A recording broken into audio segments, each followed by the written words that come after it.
আসসালামু আলাইকুম। অনেক শখ করে খাঁচাটা আনছিলাম বারান্দায় বসাবো, কিন্তু সেটা আর পসিবল হচ্ছে না।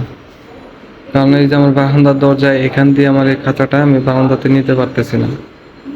এখানে জায়গা আছে 25.5 ইঞ্চি আর খাঁচা বানাইছে 25 ইঞ্চি, কিন্তু ওই যে দরজার যে পাল্লা ওই পাল্লার কারণে আর কি যাচ্ছে না।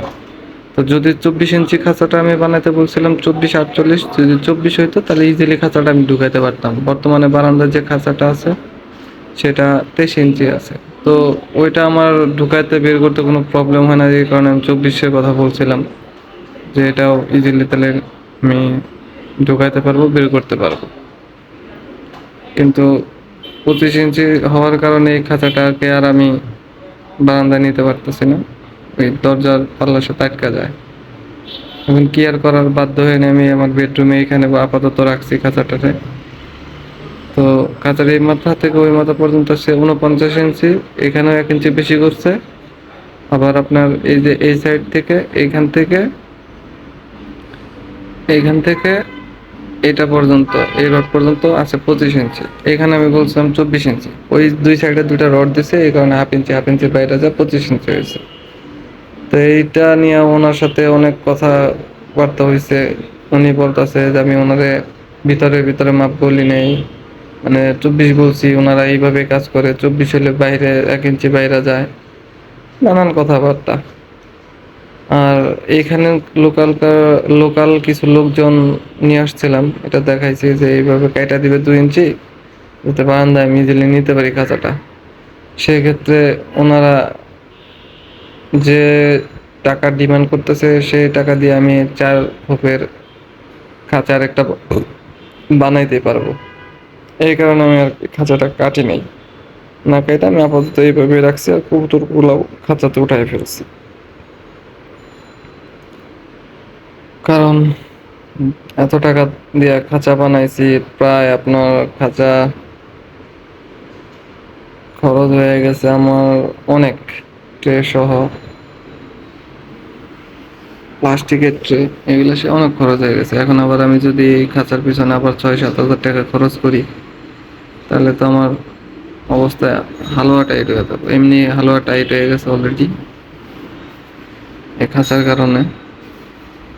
অনেক শখ করে অনেক আশা নিয়ে খাঁচাটা বানালাম যে বারান্দায় ঢুকাবো, এখন বারান্দায় ঢুকে না।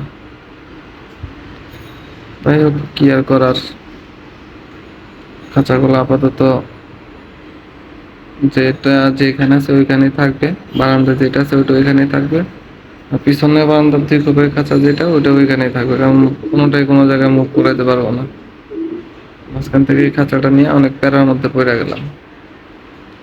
এখন দেখি, বেডরুমে যেহেতু আমার থাকতে হবে, তো বেডরুমে তার এইভাবে রাখতে পারবো না। এটা হয়তো ড্রয়িং রুমে কোনো একটা স্পেস বের করতে হবে যেখানে এটা রাখতে পারি, এরকম একটা সুইটেবল জায়গা খুঁজে বের করতে হবে। আর এটা যদি বিক্রিও করি, আসলেও বিক্রি করলে অনেকে নিতে চাবে না, কারণ এটার লেগ নাই, নানান প্রবলেম দেখাবে। লেগ ছিল, 4 ইঞ্চি লেগ করছিল, বারান্দায় ঢোকাতে প্রবলেম হবে দেখে আমি ওনাকে 2 ইঞ্চি কাটা দিতে বলছিলাম, বাট উনি পুরো লেগটাই কেটে ফেলাই দিছে। এটা আগের ভিডিওতেও সেম এই কথাটা বলছি, আপনারা যারা দেখছেন ভিডিওটা তারা তো জানেন যে ওনার সাথে আসলে ফোনে ফোনে কথা বলে কোনো কিছু করা ঠিক না। তার বাস্তব উদাহরণ হলাম আমি। কারণ আমি যদি ঢাকার ভিতর থেকে খাঁচাটা বানাইতাম, তাহলে হয়তো আমি ওখানে যাইতে পারতাম, কথাবার্তা বলতে পারতাম, বুঝাই দিয়ে আসতে পারতাম। খাঁচাটা আসলে ফেসবুকে পেজ থেকে নরসিংদীর একজনের কাছ থেকে খাঁচাটা বানানো, তারে ফোনে ফোনে বলছি, তারে বলছি একটা, সে শুনছে আরেকটা। খাঁচাতে অনেক প্রবলেম আছে। এই খাঁচার যে মুখটা আর কি, এই মুখটা আমি বলছিলাম যে যে খোপ হবে 24-24, ওইটা সেন্টারে করতে, আর দুই সাইডে হবে, এক সাইডে খাবারের পানি আর এক সাইডে খাবার। উনি কি করছে, মুখটা এক সাইডে করছে আর খাবার আর পানি পাশাপাশি করে দিছে। তাই এর থেকে একটু বড় পাত্র হইলে আমি দুইটা পাশাপাশি রাখতে পারবো না। এই ফোনে অর্ডার করলে এই ধরনের প্রবলেমগুলো হয়, আপনি বলবেন একটা, সে শুনবে আরেকটা, পরবর্তীতে এগুলা নিয়ে অনেক ঝামেলা হয়, ক্যাচাল হয়। যাই হোক, যা হবার তা তো হয়েই গেছে। এখন এটা নিয়ে আমাকে সাফার করতে হবে, এটাকে এইভাবে ইউজ করতে হবে। আর যদি যতটুকু খরচ হয়েছে তার থেকে কিছু যদি কম হয় তাহলে খাঁচাটা সেল করে দেব। খাঁচাটা যদি কারো ভালো লাগে অবশ্যই যোগাযোগ করবেন। যেটা বারান্দার জন্য বানানো, আমি বারান্দা যেহেতু ইউজ করতে পারতেছি না, সেক্ষেত্রে তো আসলে আমার রাখা সম্ভব না। সবাই ভালো থাকবেন, আমার জন্য দোয়া করবেন। ধন্যবাদ।